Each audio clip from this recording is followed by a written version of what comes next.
हर महीने एसआईपी में पैसा डालने वाले करोड़ों भारतीयों के लिए एक नई रिपोर्ट ने बड़ा सवाल खड़ा कर दिया है। जिस एसआईपी को अब तक शेयर बाजार की ताकत और आम निवेशकों की आर्थिक समझदारी का प्रतीक माना जा रहा था, वही अब भारतीय रुपए पर दबाव बढ़ाने वाली वजह भी बन सकती है। अमेरिकी ब्रोकरेज फर्म जेफरीज की रिपोर्ट ने दावा किया है कि घरेलू निवेशकों का लगातार आ रहा पैसा विदेशी निवेशकों के लिए भारत से आसानी से निकलने का रास्ता बन रहा है। नतीजा ये हो रहा है कि डॉलर की मांग बढ़ रही है और रुपया जो है दबाव में आ सकता है। आखिर एसआईपी, शेयर बाजार, विदेशी निवेश और रुपए की कमजोरी के बीच क्या है ये पूरा खेल? ये पूरे माजरे को समझने की कोशिश करते हैं प्रवीण सर से। सर, अभी रुपए को लेकर इतना ह्यूमन क्राइम मचा हुआ है सर कि बहुत हॉट टॉपिक है। इसी से इर्द गिर्द जितने भी जो सवाल हैं, मैंने सोचा कि आज के मनी सेंटर में लेने की कोशिश की जाए। अब ये जो नया मामला है सर, हम लोग अब एसआईपी में जो पैसा लगा रहे हैं उसके वजह से रुपया गिर रहा है, ये कोरिलेशन क्या है सर? नहीं, बिल्कुल ये थोड़ी कंट्रोवर्शियल और थोड़ी स्ट्रेंज सी रिपोर्ट है, लेकिन जेफरीज ने जारी की है और रिपोर्ट बताती है कि साहब जो रुपए गिर रहा है उसके पीछे परोक्ष तौर पर या पर्दे के पीछे आप जो एसआईपी में पैसा लगा रहे हैं वो भी एक वजह हो सकती है। और अगर आप आंकड़ों को देखेंगे तो हर महीने 30,000, 31,000, 32,000 करोड़ रुपए के आसपास हर महीने जो एसआईपी का इन्फ्लो है वो हमको म्यूचुअल फंड्स में दिखाई देता है। अब उनका कहना है, एक एनालॉजी इस तरह की बताई है कि साहब आप जो एसआईपी से के जरिए पैसा लगा रहे हैं जी। वो पैसा बाजार में जा रहा है, म्यूचुअल फंड उसी पैसे को मार्केट में लगा रहे हैं और इससे मार्केट को एक स्टेबिलिटी मिल रही है। एफआईआई असल में इसी स्थिति का फ़ायदा उठा रहे हैं। बाजार स्थिर होता है या बाजार थोड़ा रिकवर होता है, एफआईआई वहाँ से बेचना शुरू कर देते हैं, यहाँ से और पैसा लगता है, एफआईआई बेचते हैं।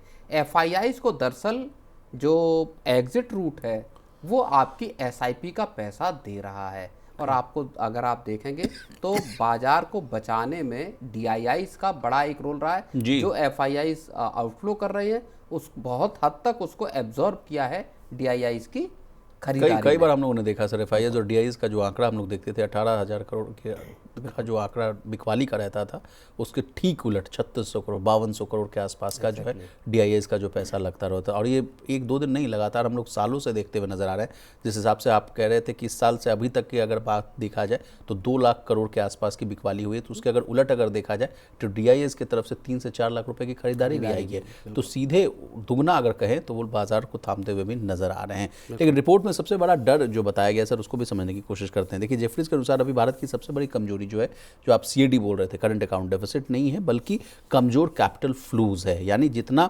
विदेशी पैसा भारत में आना चाहिए उतना नहीं आ रहा है, लेकिन बाहर जाने वाला पैसा बढ़ रहा है। जैसा कि सर ने कहा कि आउटफ्लो हो रहा है एफआईआईस का, इससे रुपए की कमजोरी बढ़ सकती है। हाल के महीने में रुपए में भी जो तेज गिरावट है वो भी आग में घी डालने का काम कर रहा है। सर, कुछ ऐड करेंगे? नहीं, बिल्कुल। देखिए, और ये चीज़ जो आप बता रहे हैं कि जो सीएडी है आपका करंट अकाउंट डेफिसिट, वो उतनी बड़ी दिक्कत यहाँ जेफरीज के मुताबिक वो उतनी बड़ी दिक्कत दरअसल देश की है नहीं।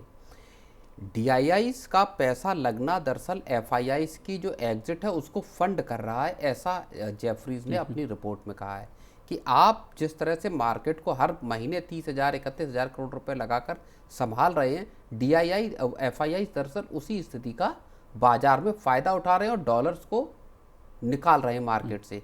तो ये एक बड़ी स्थिति पैदा हुई जिसकी वजह से रुपए दरअसल और गिरता हुआ दिखाई दे रहा है। चलिए सर, अब एसआईपी की बात हो रही प्रवीण सर, तो एक खबर और आई थी जिसको मैं चाह रहा था कि आपसे डिकोड करवाऊं। कहा जा रहा था कि अब सैलरी जो है, सैलरी में से ही एसआईपी का पैसा काट कर अब हम लोग को सैलरी मिलेगी। क्या है ये खबर सर, और इसको अगर हम आम भाषा में समझना चाहें तो? बिल्कुल, सेबी का एक ड्राफ्ट प्रपोजल आया है विशाल, जिसमें ये कहा गया है कि अब थर्ड पार्टी के जरिए आपकी एसआईपी का पेमेंट हो सकता है, उसकी इजाज़त से भी दे सकता है, कंसल्टेशन पेपर है। इसके जरिए अगर आपका एम्प्लॉयर और एम्प्लॉयज़ दोनों एक बात पर राजी होते हैं, कंसेंट रहता है अगर एम्प्लॉय का, तो आपकी सैलरी से ही आपकी दरअसल एसआईपी कट जाएगी और वो पैसा सीधा लग जाएगा। तो एक तरह से मैं ये समझता हूँ, जिस तरह से आप पीएफ के जरिए अपना रिटायरमेंट का फंड इकट्ठा करते हैं, आपकी सैलरी से ही पैसा कट जाता है, बाद में आपको जो पैसा मिलता है आप कई बार उसमें से पैसा नहीं बचा पाते। तो लोगों की इन्वेस्टमेंट का डिसिप्लिन बना रहे, मुझे लगता है इसलिए सेबी इस बात की इजाज़त एम्प्लॉयर्स को दे सकता है कि आप साहब एम्प्लॉयज़ अगर तैयार हैं इस बात के लिए, तो जो सिप का पैसा है वो सीधा सीधा सैलरी से कट जाए, आपके हाथ में जो पैसा आएगा फिर वो आपके पास खर्च के लिए पैसा होगा। तो इस तरह लॉन्ग टर्म में वेल्थ क्रिएशन के लिए एक ये अच्छा टूल साबित हो सकता है यहाँ तो पे। सर यूज़र के पास ऑप्शन होगा कि वो बता सकें कि मान लीजिए मेरा जो एसआईपी का पैसा काट रहे हो तुम, तो मान लीजिए मुझे मन है कि लार्ज कैप फंड्स में लगाने का या स्मॉल कैप फंड्स में या फ्लेक्सी फंड्स में या हाइब्रिड फंड्स में लगाने का, तो वो अधिकार रहेगा यूज़र के पास कि वो भी चला तो जाएगा? ये अधिकार देखिए रहना चाहिए यूज़र के पास, जो एम्प्लॉय है उसके पास ऑप्शन होने चाहिए कि आप किन फंड्स को चुनना चाहते हैं, कहाँ पैसा लगाना चाहते हैं, कितना पैसा लगाना चाहते हैं। ये अगर तय हो जाता है और ऑप्शंस अगर आपको मिलते हैं तो डेफिनेटली एक ठीक पहल हो सकती है।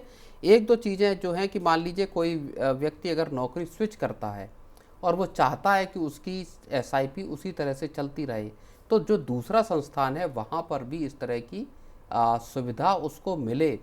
ये चीज़ों का भी जो गैप्स हैं इस तरह के, ये किस तरह से फिल किए जाएंगे, ये भी एक देखने वाली लेकिन मोटा मोटी अगर देखा जाए तो अच्छे कदम हैं, क्योंकि अगर रिटायरमेंट की प्लानिंग, लॉन्ग रन में, अगर फ्यूचर की प्लानिंग में अगर पीएफ का पैसा, एक मोटा पैसा अगर आफ्टर 58 ईयर्स या 60 साल के बाद अगर मिलेगा, तो उसी तरह एसआईपी में भी, क्योंकि इसमें भी कंपाउंडिंग का खेल है। कहा जाता है कि 10,000 15,000 का अगर एसआईपी आप कराएंगे तो करोड़पति बन जाएंगे। तो उस समय लगता है कि डबल करोड़पति आदमी बन जाएगा at the time of retirement.